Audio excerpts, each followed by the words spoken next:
Good morning, Blinky. Blinky, huh?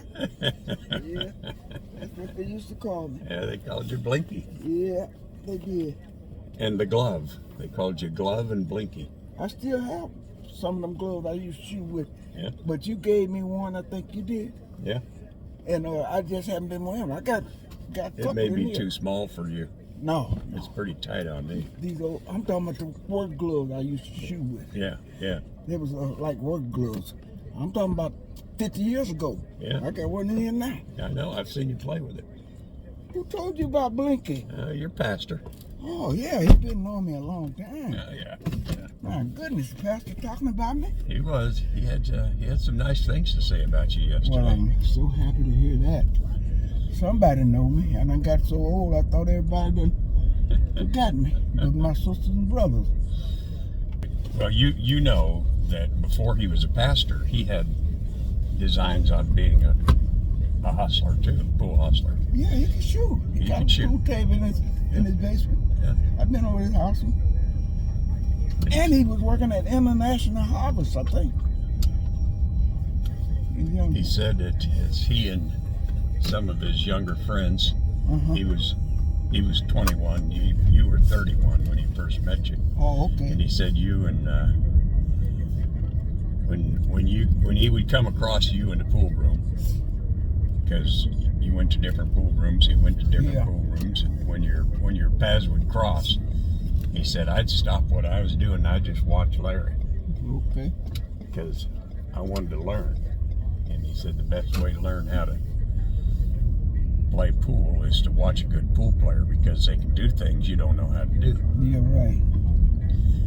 He said, so I watched Larry. He said, I asked him, I said, now, you used the word hustler. Did you consider Larry a hustler? He said, oh yeah. I said, well, what is your definition of a hustler? He said, the guys that played for money, the guys that were good, played for money and had bets on the side. I said, okay. He said, well, was he one of the good guys who played for money? Was he one of the best? He said, oh yeah, he was one of the best. Oh, the pastor He won said a lot that. more than he lost. Bless his heart. Yeah, the pastor around me quite a bit. But more important than that, what he remembered about you in the pool hall was, he said there are three kinds of people that he found in the pool hall. Good, the bad, the ugly.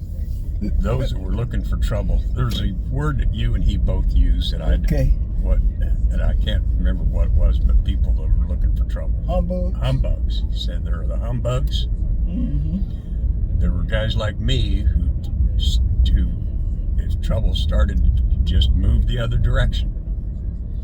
And then there was Larry, who moved toward the fight and tried to break it up. I stopped a lot of fights. Sure did. Yeah. So he was very, he told you that, you know? Yeah. That's why I very complimentary of you on both your pool playing and your diplomacy. Thanks. I in the pool room. That. But you know, when I was doing those days, I had been blessed, so really blessed, because I almost got killed at work. Got caught in a cardboard press. Oh wow! And I got up in there to jump it down, to pack it down where we could had that closing door that go over the top. Yeah. Hydraulic. And the guy was working with me. One but three of us on that job. Jeep driver that was taking away stock from unloading the car that day. And this guy working with me on that press. Just us three on that night shift. And I crawled up the ladder and got in there to jump it up and down so I could close the top. And here come the guy that worked with me. I said, did you close that top? He said, yeah, I closed. He come up there with me and got in there. And when we jumped that cardboard down past that top closed in on us. Oh man. Man, you talking about, I got a voice. The Jeep driver was at the other end of the building. That top closed in on me, right in my thighs. And looked like long as I stayed in there, the more pressure built up. And I hollered, screamed. That man driving the Jeep at the other end of the building heard me come down there and didn't see me. He knew I was on the press. And saw that press going and run over there and stop that press. And I said, they said, the people, my neighbors and cousins and everything, back in them backwoods where I was born, when I weighed 3 pounds when I was born, said I was the holliest baby they ever heard. That little, they could hear me all over the backwoods back there. So thank God I can holler. Yeah, I guess so. It's amazing the things, the talents you have that will save your life. Man, I don't know what that scream was, but it sure saved me. I can imagine what. That thing was gonna cut my both legs off. Yeah, you gotta cut them right in half. Cut you right in half. I'll never forget that the longer day I live. Wow. Woo! I've been through some stuff, but about the fights, I tell you, somebody else would be glad to tell you about me. The guy on the pool room that I played at all the Red Shoe Billiards. Yeah. The owner. Red Shoe Billiards. Yeah, the man that owned the place. I stopped him from hurting the guy in there. The one but a few of us black was in there, and you had some come in there want to disrespect me, act stupid, and he got this one guy that was playing this guy owed him $100, wouldn't pay him, didn't have no money. And the little guy that was mad went at him with a stick, and the owner grabbed him, and he put up a resistance toward the owner. The owner threw him down in the floor. There were about 5 or 6 of those blacks in there. And while he had him down on the floor, he had him on the chokehold. Everybody in there was getting back because they figured the whites, were going to jump us and everything. I walked over to him. John, calm down, John. That's what I did on his back while he was choking him. Yeah. I said, John, calm down. I said, let him go.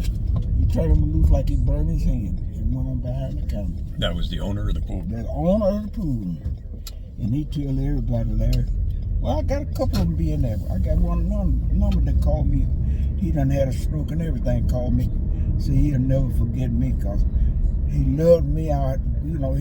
He offered me his credit card to go grocery shopping because he saw me sitting outside the pool room one morning. That's after I had fell out and everything. Yeah.